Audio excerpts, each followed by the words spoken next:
Good morning. Our topic for today is the sales process and steps for the sales process. So what is the sales process? A sales process is a predetermined defined sequence of the steps taken to turn a potential lead into a customer. It encompasses every step of the potential customer sales journey from initial contact to the closed deal. Every organization that sells product or service can benefit from defining its sales process. So sales process is how a professional selling involves a series of 7 distinct steps. Prospecting is finding and qualifying potential customers. Qualifying is the process of determining whether a potential customer has a need or want the company can fulfill, and whether the potential client can afford the product. It means the stage of the process covers all the different methods your organization finds leads potential customers. Preparation involves preparing for the initial contact with a potential customer. You will need to collect and study relevant information such as products, descriptions, prices, and competitor information. You will also need to develop your initial sales presentation. It means how do you make sure a lead had a good chance of converting? How do you get them ready for an initial conversation with your sales team? Usually, this step will involve marketing content. Approach is the first face-to-face interaction you will have with the potential customer. In the premium approach, you give your prospect a gift at the beginning of the interaction. It may be a pen, a novelty item, or company method. Is the question approach.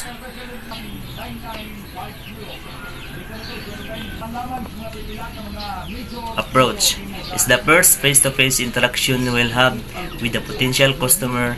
In the premium approach, you give your prospect a gift with the beginning of the interaction. It may a pen, a novelty item, or company calendar. For example, another method is the question approach, in which you ask a question to get the prospect interested.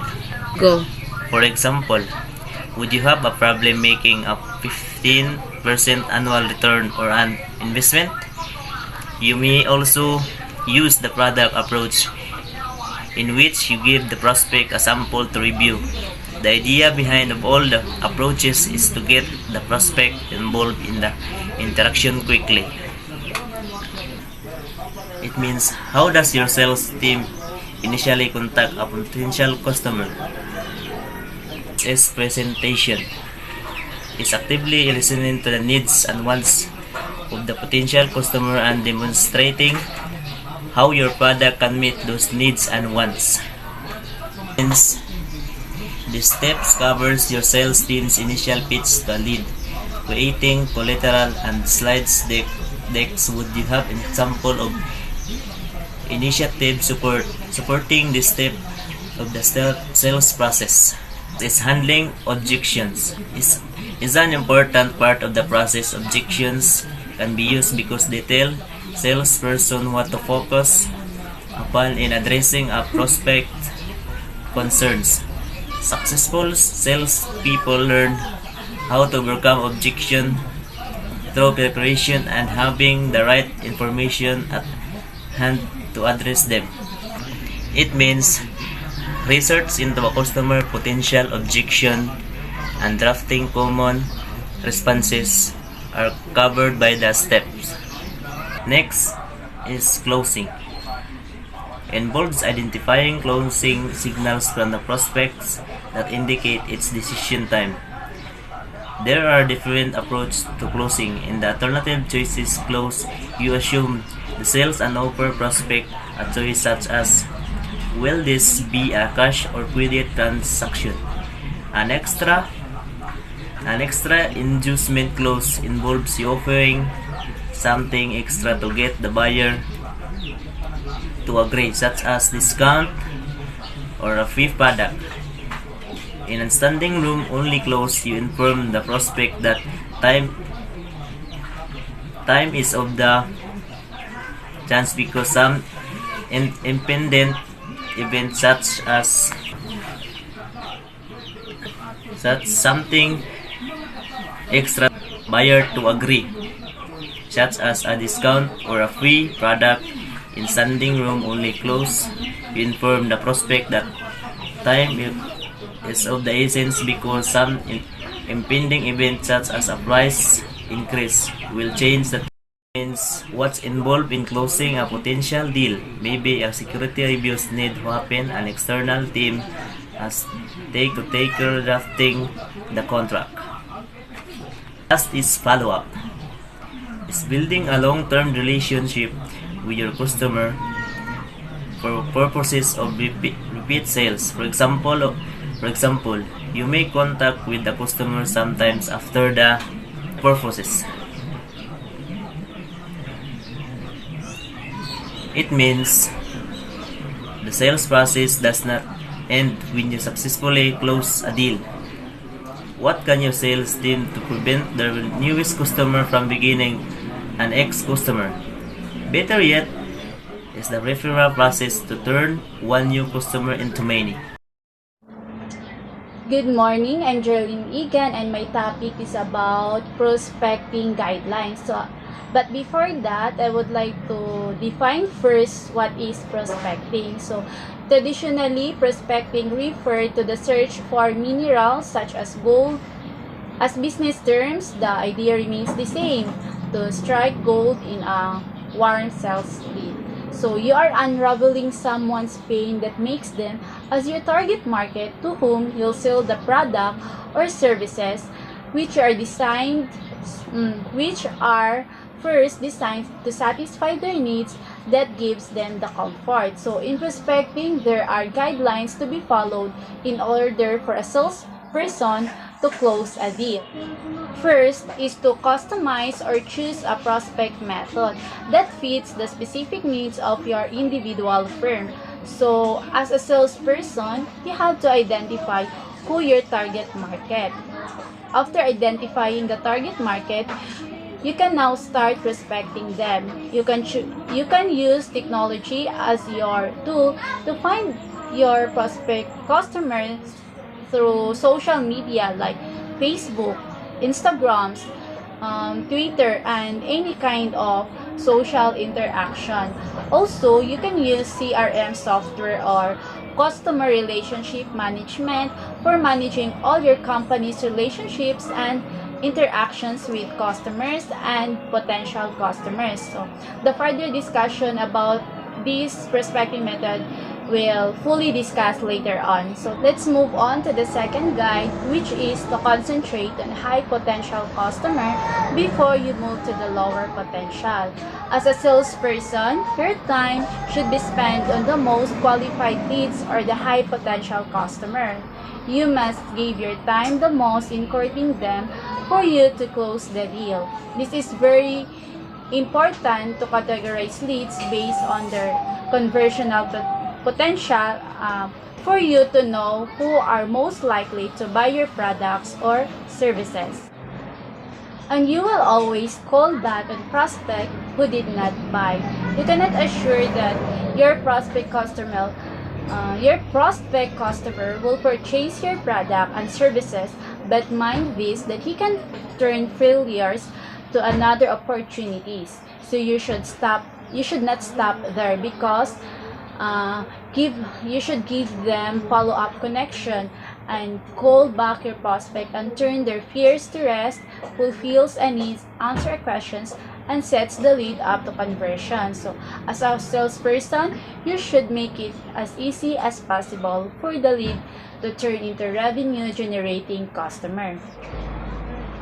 So as you can see on the screen, from 250 down to 3 prospects. So inana ang prospecting, ginasala nimo ang imong prospect customer. So like for example, 250 prospects, down to 100 prospects. Sa 100 prospects, you are making cold calls and referrals. So 50 of them are not responding and are not interested. So therefore, crush them out and focus on the 50. As you can see, 50 and identify their needs, and if they don't fit to the product or services you offer, then again, just focus to those who are fully qualified, which as you can see, 25 na lang ang fully qualified. So, but that doesn't mean nga interested sila, okay na. Okay? So, you have to perform presentation. So, 15 na lang nabilin sa imuhang presentan sa imong presentation. So, the 15 customers. So, prospect customers. So, however, 5 customers na lang ang nabilin. So, for those 5 customers, 3 na lang ang nabilin after your secondary calls. And that 3 prospect customers close the deal. So, however, don't forget to follow up the further business.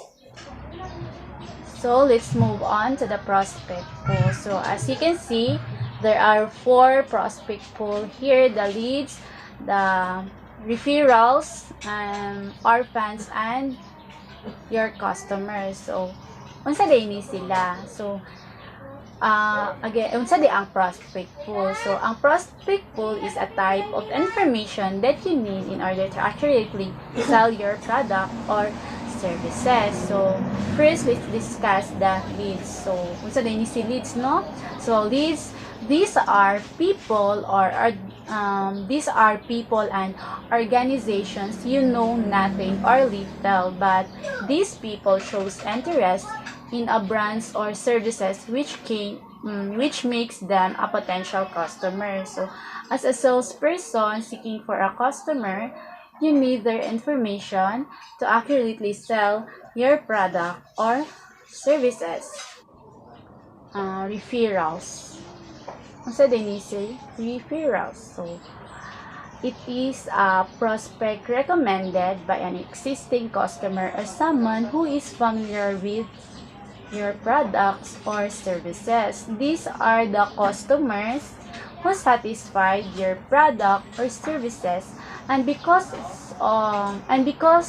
of it, they will recommend you to their friends, families, and relatives. So, referral is very helpful in prospecting, for it can reduce the amount of time spent to find prospect customers. So, it is easy to get an appointment. So, even the prospect is in a better frame to receive the salesman. So, let's move on to orphans. Orphans, ano si orphans? So, orphan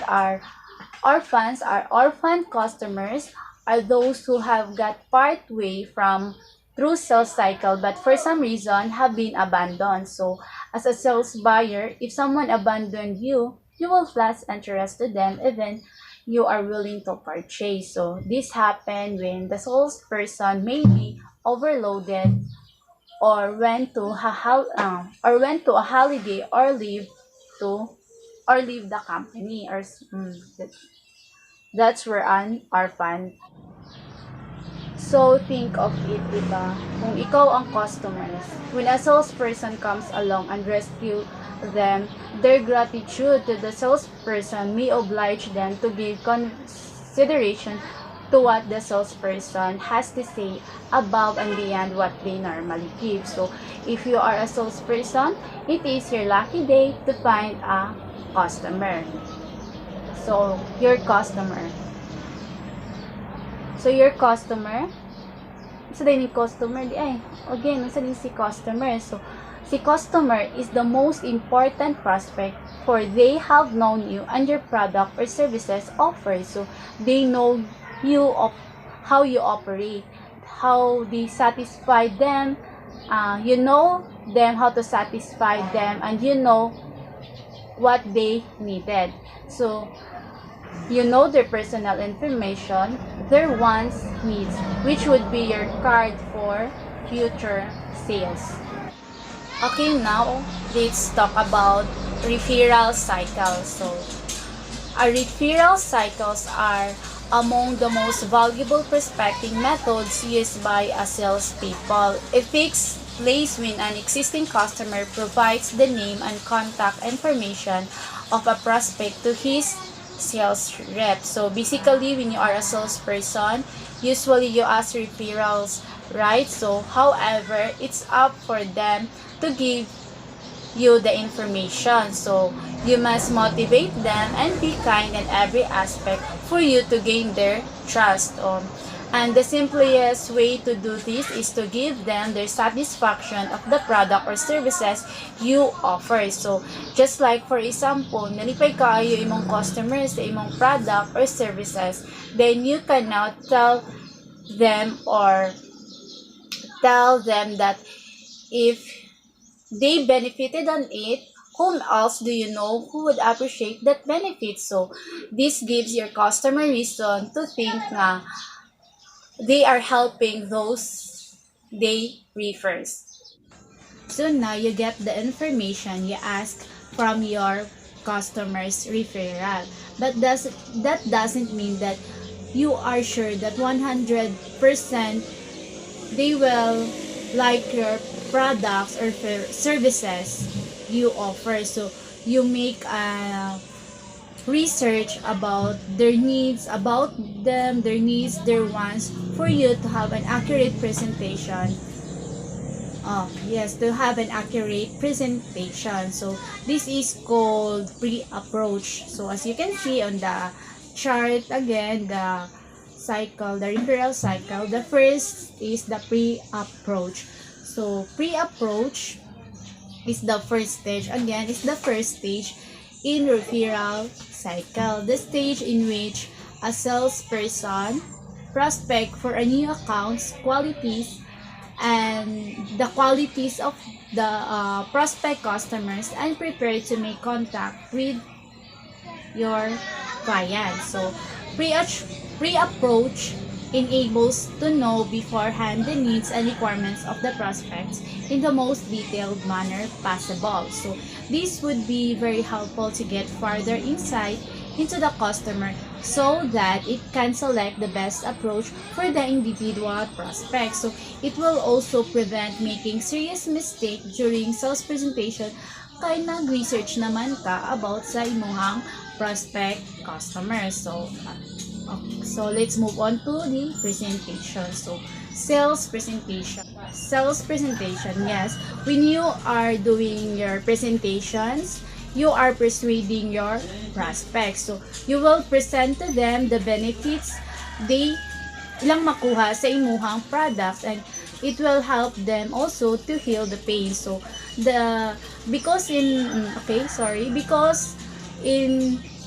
here you tell them that you are the questions to their problems. So when you close the deal, you are now ready to deliver the product. So di na ta sa product delivery. So remember that product delivery doesn't only signify the arrival of ordered products, but it encompasses so much more. So this includes everything from delivery, presentation, and marketing, right down to the time and method of delivery. So your customer will place grade on all of these. So remember that, okay? So after the product delivery, you will not just end there. So give your customer a follow-up communication through hearing their feedback. So as you can see on the chart again, this is the referral cycle. So follow-up, binata sa follow-up. So for regular follow-up, always give customers a chance to be heard and engage effectively. So customers usually wants a medium to get in touch. So kita man jud no, bisan kita ganahan jud kay ta nga kanang murag natay relationship sa product nga atong gingapalitan or services. Then therefore, ang services and follow-up is helpful to the customers to be loyal in in your company, and there's a big chance that they will again purchase and refer your company to someone they know that will both of you will benefit. So this time we will have another prospect. So dugtungan na pud ang imong prospects, and to do the cycle again. So do the cycle again. So after the follow up, service and follow up, dito na pud ay balik ta sa balik din ta sa pre-approach, mag-cycle lang na. That is a referral cycle. Pre-approach, make a presentation, deliver the product, follow up your customers, and balik na po. And if your customers, and if your customers like your products, and he will refer to you to a friend or friends, relatives, or office mate sa imuhang customers. Then repeat the cycle again and again. So that's it. That's the referral cycle. So that's it. So thank you for your time, and again, this is my topic all about. Thank you. Good day, ma'am. I am Lorijoy L. Brador. My topic is about the sales interview and the wireless ML helps. The first topic that I am going to discuss is obtaining the sales interview. Factor in selling process is obtaining a sales interview. That means a crucial step in the selling process. The benefits of appointment making, telephone appointment, and personally making the appointment. Telephone appointment, that means a period of time that you will be assigned to a specific date, rather than the appointment taking place. And personally making the appointment, it is a schedule, a formal date and time for meeting or dealing with someone, or be met or dealt with by someone else. Personally, making the appointment, you have to believe in yourself, means having confidence in one's own talents. It entails believing that you can do something if you put in your mind to it. You can overcome self-doubt and have the confidence to take action and get things done when you believe in yourself. Develop friends in prospects firm means you have to be respect, trust, having a friendship, and timing. Call at the right time on the right person means you can call at the right time on the right person that you know you want and need in your life, that fits your personality and expectation and brings value to your life in the ways you care about. Do not waste time waiting. Sometimes we even get the idea that waiting time is just wasting time. We get impatient. This is why we tend to forget why we should want in the first place. Common sales job interview questions. These core competences have been identified as key to sales success. Adaptability means the ability to adapt to changing circumstances, conditions, or environments because every industry and business might be unpredictable. Adaptability is highly valued in practically all jobs. Communication and questioning skills. Communication means the act of giving, receiving, and information. Questioning skills means a crucial part of education. It also beneficial to the teaching process. Active listening means refers to a listening pattern that keeps you positively engaged with your discussion. It's the act of paying attention while someone else speaks, summarizing and reflecting what they've said and refraining from offering judgment or advice. High energy levels and enthusiasm. A number of qualities are shared by people who have a lot of energy and passion. They have bright eyes, healthy looking skin, and a tendency to gain a lot. They also engage in activities that assist them maintain their energy levels. Persuasiveness, the ability to persuade someone to take a certain course of action or accept a certain point of view through agreement or entreaty. Planning and organizing skills. Identify and organize the systems and resources that are required. Make time for yourself to fulfill your commitments. Allow enough time to prepare for scheduled and deadline. Resilience and tenacity. Resilience is the mental ability to recover quickly from depression, illness, or misfortune, while tenacity is the quality of state of being tenacious, as tenacity or retentiveness of memory. Interview questions. Behavioral. It is our responses to such powerful new economic incentives should not be ignored. Experience with such changes proves otherwise. Situational. A person or item that is affected by their environment or circumstances. General competences. Applying to all or most members of a category or group. The last topic that I am going to discuss is wireless ML helps. Wireless ML helps you keep in contact and prospect.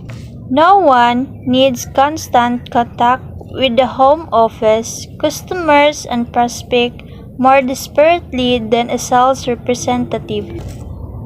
A salesperson needs frequent touch with the home office, customers, and prospects more than anybody else.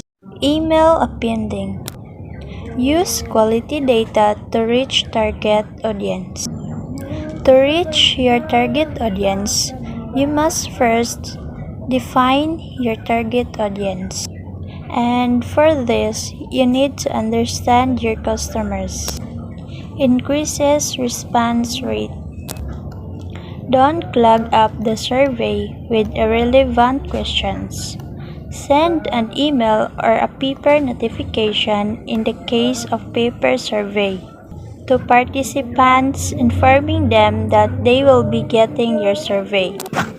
Data cleaning. Identifying incomplete, erroneous, inaccurate, or irrelevant sections of the data and then replacing, changing, or deleting the dirty of course data is the process of finding and fixing or removing corrupt or inaccurate entries from a record set, table, or database. Stay ahead of your competitors. Rely on efficient communication between all levels of employee stakeholders. Everyone should have access to high-level summaries of competitors' intelligence and market intelligence findings from C-suite executives and the boards to which they report down to the most recent employees.